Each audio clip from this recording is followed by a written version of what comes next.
Ms. Stephanie Barish is our speaker for this last session of DELF 2014. Stephanie has been dubbed by Fortune magazine as one of the 10 most powerful women in the gaming industry. She's the founder of the Creative Media Collaborative, which established IndieCade, which is, I believe, currently the largest independent game festival in North America. And it's been established, and it began in 2005, so you're celebrating 10th year next year. That's great. IndieCade has been dubbed the Sundance of the video game industry. For those of you who aren't familiar with Sundance, Sundance would be the independent film, sort of Cannes Film Festival. It's highly valued event in terms of the film business. People go there to look for new talent. And so IndieCade is, I think, similarly the place to go in North America.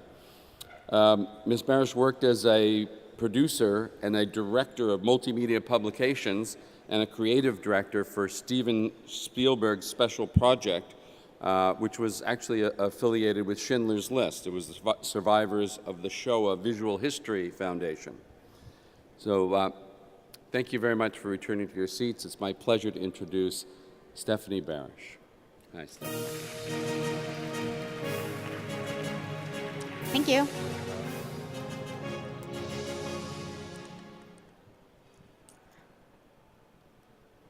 Oops. So it is such a pleasure to be here. I want to thank Hal and thank everyone from Cyberport. I've heard about DELF for years, and it's a privilege to be here and to be a part of it. Spending a few days just walking around. First of all, I love Hong Kong. It's my first trip here. It's amazing, and I'm definitely coming back. And Cyberport is just such a great idea, and it's so well executed, and seeing the kind of energy and the kind of ways that this is put together, I can see how amazing things are going to come out of Hong Kong, and I look forward to continuing to see that in the future. So I'm very grateful to be here and be a part of this exciting journey that you're all here taking. I'm going to just start by Hal introduced me and said that I founded IndieCade, which is actually the largest independent game festival in the world, not just in North America. And I'm going to answer a question that I get a lot, which is, well, actually it's two questions. Am I a gamer, and and why did I start IndieCade? So the answer to that is actually the same answer, in that I love games. I love to play. I love interactivity. But what I really like about it is diversity. I like games that challenge me. I like new things. And when I started IndieCade, there really weren't those things out there to look at. So that's kind of what started IndieCade. As Hal said, I started my career, I actually went to film school, and started my career in animation. I kind of come full circle to Alvi. I was a little bit younger then. Computers arrived at the kind of tail end of my education, and I kind of started walking down the path of computer-generated imagery, of technology, of animation, and then of interactivity, and I never looked back. My friends thought I was totally crazy. They thought I should just go do a big blockbuster. Nobody was doing, this is in the early 1990s, nobody was really doing interactivity then. And so they really gave me a hard time about it. My first real job was working with Steven Spielberg on the follow-up to Schindler's List. And I had the privilege to work with him and produce what was a CD-ROM at that time, and it was an interactive documentary. And it was it was a real labor of love to put this together. It was a really exciting project to work on. The narrators were Leonardo DiCaprio and Winona Ryder, and Steven Spielberg. So we finished this project, and I figured we were up for like the next Academy Award. So I started looking for places to send our interactive documentary out to, and there was no place to send it. There was nothing to do with something that wasn't either a film or a very traditional video game. And that started one of the first seeds in thinking about what IndieCade has become. I continued to work with Steven on a good many projects over the next 10 years during the beginning of DreamWorks Interactive, and there were so many groundbreaking things that we were all seeing. And I even went over and worked with George for a while on projects about kind of educating new students, and that we were just seeing so much stuff. It was really exciting. And I learned two really important things from these men. The first is, the key is to empower creativity in yourself and in everybody around you. And the second is, you have to take risks to move forward. And no matter if you fail, it doesn't matter. As long as you're taking those risks, you're starting to move things forward. And that is another seed that started this idea forming for IndieCade. At the time in the 90s, these were the kind of games that we were seeing, and that the mainstream was seeing. They were great games, and then there were great sequels that were even better. But that wasn't everything that was out there, and nobody else was seeing it. So we had the privilege of seeing like all these other games, right? There's a ton of them in the 90s, and nobody else was seeing it. And that is kind of, out of that vision is what IndieCade was born out of, realizing that there was a unique opportunity to show diversity, a window into the future, and what else was out there. That was in, and since that time, oops, I went backwards instead of forward, sorry. And so that's what started IndieCade. IndieCade's mission is to bring voice to people that wouldn't otherwise be heard, and to show games that wouldn't otherwise be seen. We've made a huge impact on the industry over these 8.5 years. It's actually 8.5 years since we've really been out there. And we see games when we started, could not find a way to the market. There were games that nobody could see that could make such a big impact. And now we see that we've had a worldwide impact on bringing amazing new games to the game industry, to the public, and this is all kind of born out of passion. My passion for the games, and also a team. We have a very big team of people that work on this. We have an international group of independent developers that come together to make this happen. It's kind of amazing. So, I'm standing up here before you, but there's a lot of people that work on this and make it possible. The first IndieCade looked kind of like that. In fact, that is the first IndieCade. It all took place in a gallery in Seattle. Seattle, as a city, there's a lot of technology there, and they actually supported our first event. They were pretty visionary in doing that. And we had about 100 people come. We bought 1 keg of beer, which lasted us the whole weekend, and everybody was in the gallery the whole time. It was a great event. One of the things that the city was really impressed with was the fact that we had game makers that came from around the world, like everywhere. They came from Asia, they came from Scandinavia, they came from Europe, they came from South America. And for all the arts programs they had funded in the past, fancy sculpture things, fine arts, they had never had so many people come from all around the world. And it's because there was no other place for independent developers to show their work. And so they came. And Nintendo and Microsoft and Sony came too. And even though they hadn't really supported us going into it, they picked up games, and that was kind of the beginning. After that, we took off. At that early time, too, I just wanted to say that independent developers had a hard time supporting themselves with their work. There weren't very many outlets. A couple independent developers might hit it big, but you couldn't really earn a living. That would be something that you were doing kind of on the periphery. As I said, now in 2013, we're the largest and the premier independent game festival, and we do a lot of things as that game festival. And we launch careers. We show the first games. The game festival consists of a competition. We get thousands of games from around the world that are judged, and we show more than 200 of these games at the festival. And we show games of all kinds, as you'll see, including games that are painted onto the street. We have screenings of new work, because seeing new work is so important to see. We have a red carpet awards where we identify the top independent games of the year.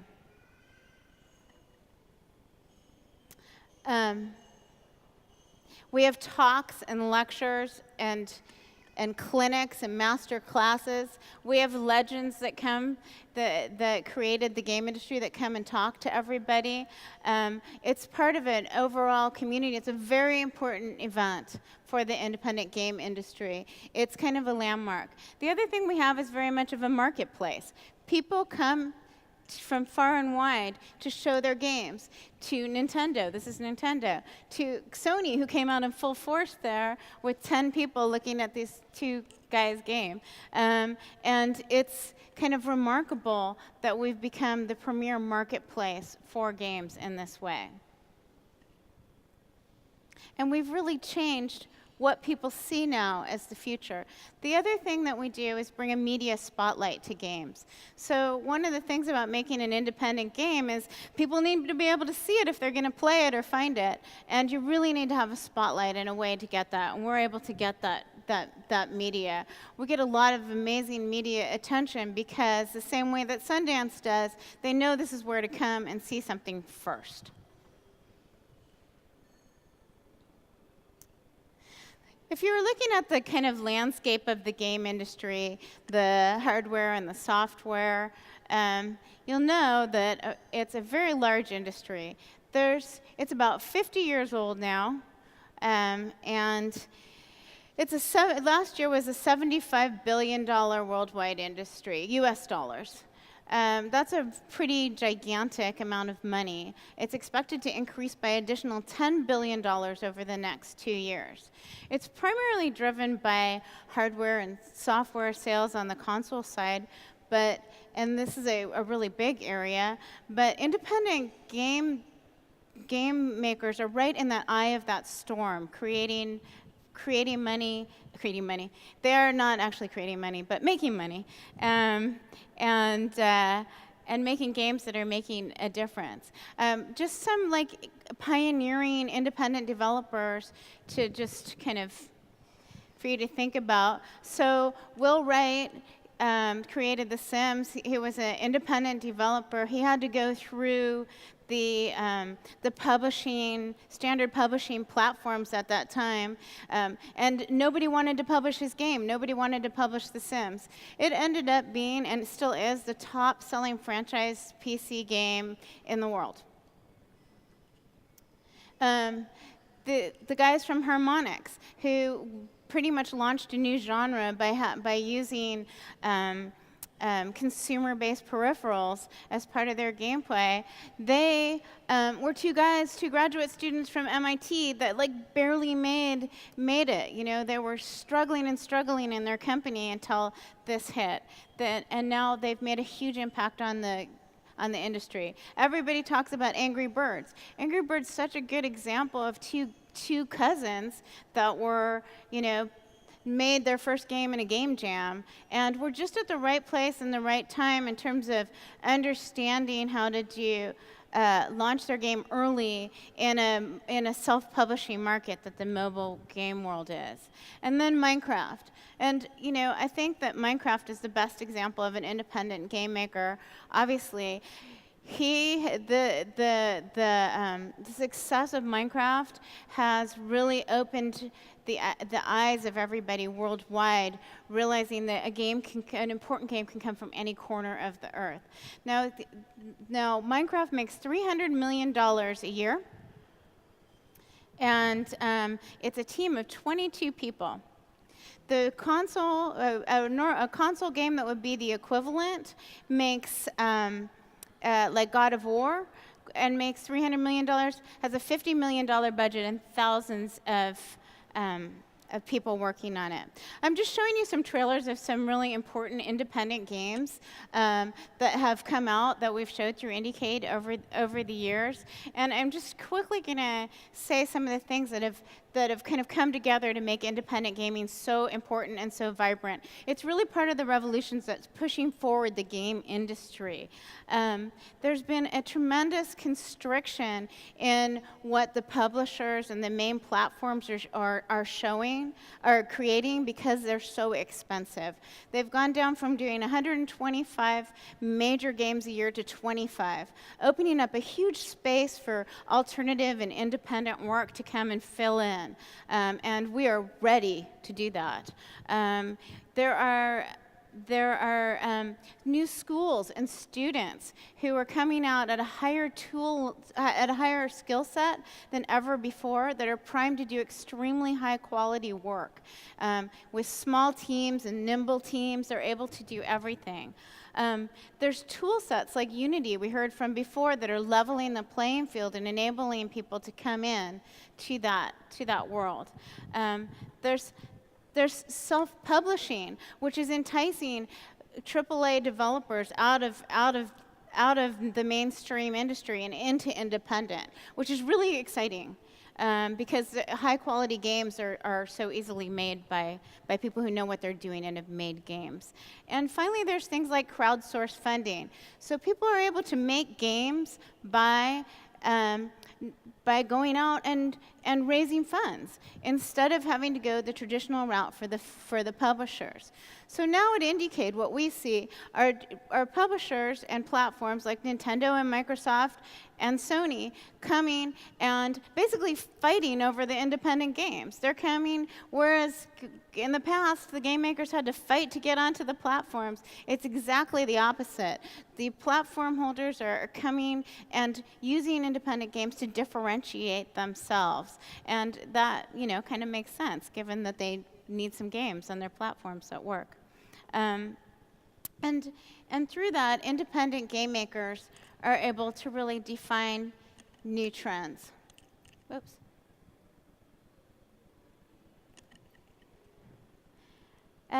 Here's an example of an independent game maker who's defining a new trend. This is Matt Thorson. He only makes games he wants to make. He made a game called, his company's called Matt Makes Games. He lives in a place called Indie House, which is in Vancouver, and it's a group of independent developers that all live together and collaborate. And his game really reflects a kind of play that's become very, it's an indie trend, and it's starting to hit the mainstream. It's called local multiplayer, which means a bunch of people playing together like on the same screen or the same time. It's really what I think of as social gaming, because people are being social while they're gaming together. So his game is called Towerfall Ascension. It got picked up by PlayStation to great acclaim.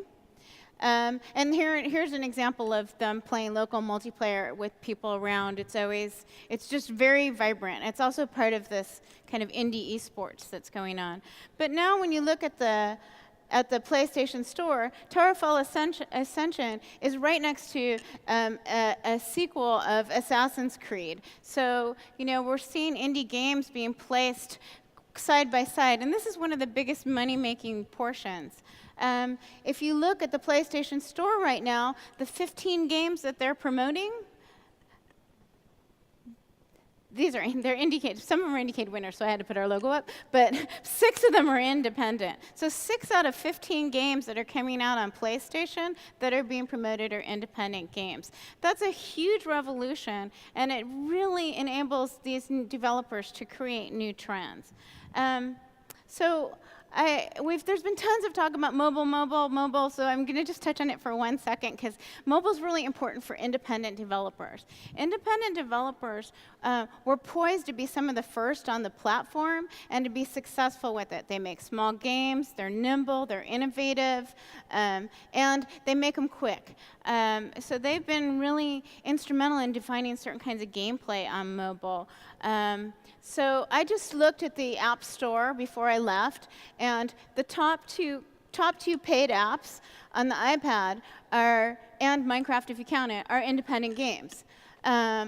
Monument Valley, which is made by a small team in the UK, which has made enough money to enable their next game. So the gaming ecosystem is becoming one that is increasing because people are able to finance their next games now and create them. The other game, Ftl Faster Than Light, comes from an independent developer from Shanghai who left his big job and decided to make his own game. And he got so many accolades at the festivals that he set up a Kickstarter and made $200,000, and now they have made enough money to make their next game again. These can come from Hong Kong too, and they should.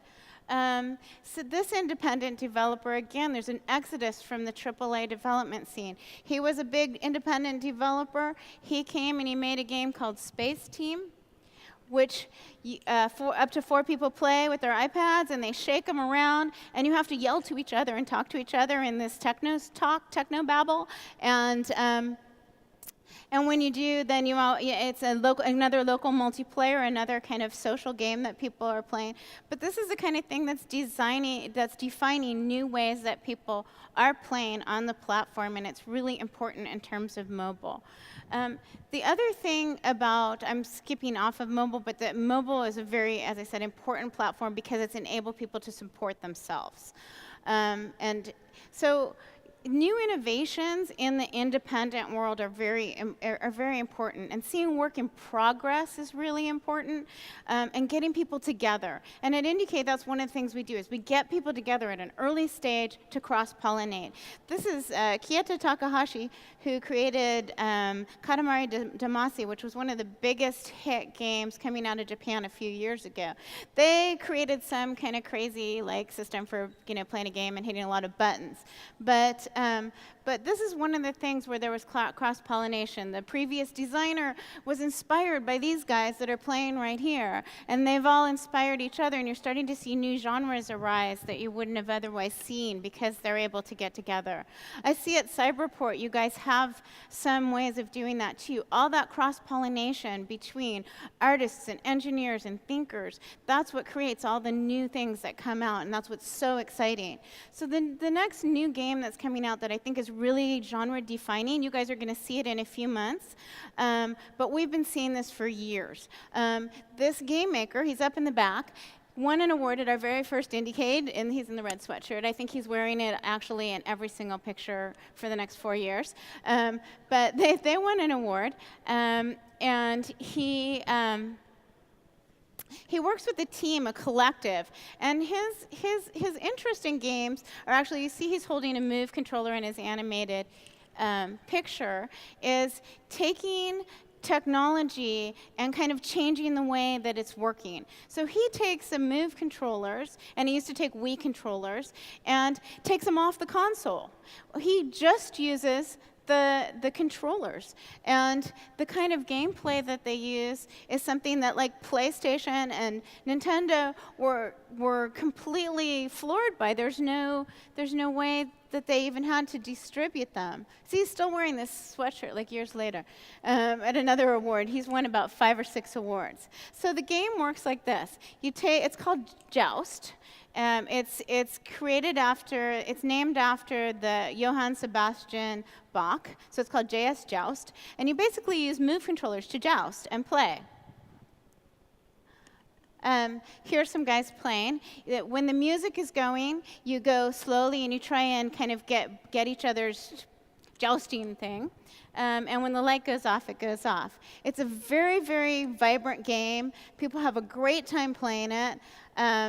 and it's coming out as Sports Friends. It's the beginning of a trend of a certain kind of game that we're seeing, where you're taking technology or taking digital entertainment off of those consoles. It's coming out on PlayStations. They've figured out a way to do it, and it's creating a new model for that.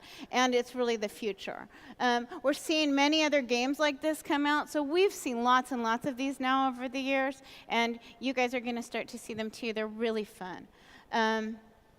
This is another example of local multiplayer. These guys won an award this past year at IndieCade. They're rethinking what an arcade console looks like. They created a game that was like a tag game, a field game, and this is another part of the important part of the ecosystem, is trying all kinds of games. It's called Killer Queen Arcade. There's a queen and foam swords and all kinds of stuff going on, and they built this console that's 5 people against 5 people. So they took all kinds of technologies and they kind of mashed it up together to create this really interesting game that has a lot of vibrancy and a lot of energy and a lot of people playing at the same time. Now, after they just recently screened this game at IndieCade, and obviously it's a gigantic thing, so they can't bring it around, but suddenly they've got theme parks and location-based people coming to look at this kind of game, and it's impacting another kind of part of the game industry. There's been a lot of mentions of also in terms of technology. We've always experimented with a lot of different new technology, and we run like an annual game jam to try and quickly come up with games for different new platforms. We did one with the Oculus Vr recently, and actually we did it when it was still like the headset was still like foam and duct tape. And it was a great benefit for the developers because they got hands on new technology early and they really wanted that. And it was amazing for Oculus VR because they were able to see what their headset could do. And they didn't kind of know yet. And they were able to iterate on it, and they were also able to use the 250 games. We did a worldwide game jam, 250 games from around the world. They were able to use those as a body of work when they've been showing what the Oculus can do. That's really important. And these people explored, there were horror games, there was a transcendental meditation game, there was a game where you play as an elephant and you kind of like knock things over with your trunk as you're moving along.